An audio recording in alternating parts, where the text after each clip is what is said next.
산타페 페이스리프트의 윤곽이 드러납니다. 기존의 디자인과는 전혀 다른 이미지를 가진 여느 풀체인지에 가까운 변화와 최신 실내 구성까지 보여주겠다는데 과연 어떤 변화를 맞이할지 출시일과 가격까지 빠르게 알아보겠습니다. Cause no one can do it like we do it, like we do it, like we do it. Cause no one can do it like we do it, like we do it, like we do it. Cause no one can do it like we do it, like we do it, like we do it. 지난 2023년 출시돼 모두를 놀라게 만든 5세대 산타페, 그러니까 현행 MX-5는 공개와 동시에 화제의 중심에 섰습니다. 한국인이 가장 선호하는 한국인에 의한 SUV인 만큼 더욱 그런 것도 있었지만 무엇보다 그 디자인에 국내외를 막론하고 감론을 박이 이어졌죠. 박시하고 각진 디자인이 마치 코리안 디펜더를 상정하고 만든 것 같다는 긍정적인 의견부터 산타페 한솥 에디션, 뼈다귀 에디션 등 파격적이고 낯선 디자인에 의문을 표하는 의견도 많았습니다. 더군다나 동시에 출시된 소렌토 페이스리프트의 디자인은 한국인 취향을 저격하듯해 온라인상에서의 산타페는 거진 동네북이 되고 말았죠. 판매량에서도 디자인의 영향이 적지는 않았는지 출시 초반부터 현재까지 소렌토의 판매량을 추월하긴 쉽지 않았습니다. 풀체인지인 산타페와 달리 소렌토는 페이스리프트임에도 불구하고 이런 결과가 나온 것인데요. 그래서인지 산타페는 꽤 빠른 주기의 페이스리프트를 준비하고 있는 것으로 보여지는데 과연 어떤 특징을 가졌을까요? 첫 번째 특징 디자인입니다.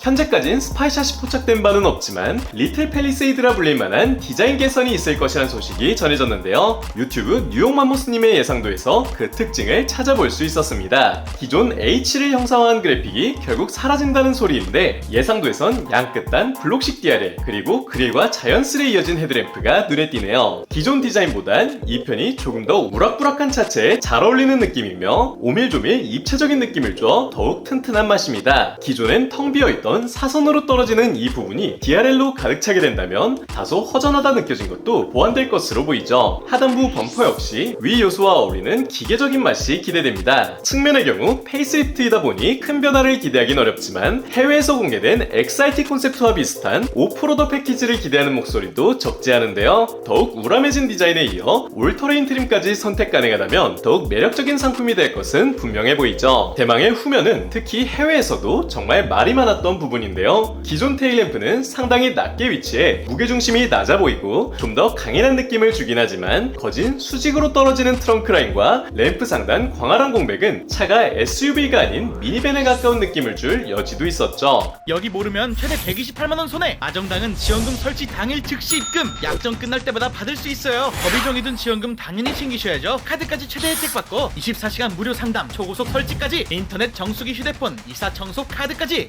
정당하게 받자. 아정당. 이에 해외 디자이너들 역시 램프를 좀 올려서 잘 다듬었다면 레인지로버 스포츠와도 비슷한 느낌을 주었을 것이라며 각자의 디자인을 공유하는 것이 컨텐츠가 되기도 했습니다. 뉴욕 맘모스님의 예상도에서도 차체를 가로지르는 수평바가 위로 올라왔고 양 사이드엔 전면부와 통일감을 주는 블록식 램프를 볼 수 있네요. 이렇게 변한다면 현행보다 조금 더 스포티한 느낌을 기대할 수 있겠죠. 두 번째 실내입니다. 현대차 그룹의 차세대 인포테인먼트 플레오스 커넥트가 26년 2분기 출시되는 신차부터 순차적으로 적용될 예정이라 밝혔기에 산타페에 적용될 것은 기정사실로 보이는데요. 플레오스 OS의 적용이라 함은 정석적인 클러스터의 삭제를 기대해볼 수 있겠으며 최근 공개된 일렉시오와 비슷한 분위기를 점쳐볼 수 있습니다. 속도 등의 주행 정보는 고성능 HUD나 중앙 화면을 통해 얻을 수 있고 탈착식 물리 버튼을 제공하기에 편의에 따라 터치식과 물리식 중 컨트롤 방법을 고를 수 있죠. 또한 스마트폰에 가까운 UI로 다양한 애플리케이션과 컨텐츠 이용이 가능하며 멀티 윈도 기능을 제공해 한 화면에서 여러 앱을 동시에 사용할 수 있습니다. 생성형 인공지능 글레오의 탑재로 음성 명령 및 차량 제어에 이점을 가져가네요. 2열의 경우 눈에 띄는 변화는 없을 것으로 예상되며 산타페의 최장점인 넓은 공간감을 그대로 가져갈 것입니다. 세 번째, 제원입니다. 파워트레인의 큰 틀은 현행과 같지만 승차감과 연료 효율 등에서 변화를 맞을 예정인데요. 특히 하이브리드의 경우 배터리 밀도를 향상시켜 효율 개선을 이룰 것으로 보이며 정숙성과 반응성에서도 기존보다 진보된 주행 질감을 기대할 수 있습니다. 원격 스마트 주차 보조, 스마트 크루즈 컨트롤 등 운전 보조 기능의 업데이트도 예상되네요. 하이브리드를 기준 스마트 스트림 1.6L 터보 엔진과 47.7kWh 전기 모터가 맞물려 합산 출력 235마력, 리터당 15.5km의 뛰어난 연비를 자랑합니다. 마지막 출시일과 가격입니다. 2026년 하반기 공개가 예정됐기에 가을쯤 공개된다면 딱 3년 만에 신형이 공개되는 것인데요. 현대차 그룹의 정석적인 주기인 4년보다 다소 빠르게 준비되고 있는 걸 보면 대대적인 변화로 소렌토의 판매량을 뛰어넘겠다는 걸 짐작해 볼 수 있습니다. 가격의 경우 소폭 인상으로 2.5 가솔린 터보는 3,600만원 선 시작을, 1.6 하이브리드는 4천만원 선 시작이 점쳐져 26년형 소렌토 대비 전반적으로 50에서 100만원 정도 더 비쌀 것이란 전망이 나오고 있습니다. 과연 이 정도 가격과 스펙의 신형 산타페라면 여러분의 지갑이 열릴지 댓글로 적어주세요. 잠깐만요. 그피드 호텔에선 차만 사도 프리미엄 선팅, 유리막 코팅, PPF까지 전부 무상식 36만 유튜브 그피드라 믿을 수 있으니까 상담만 받아도 매달 수십만원 절약할 수 있습니다. 비교 견적, 복권 카세트, 차종 추천까지 전화 한 통이면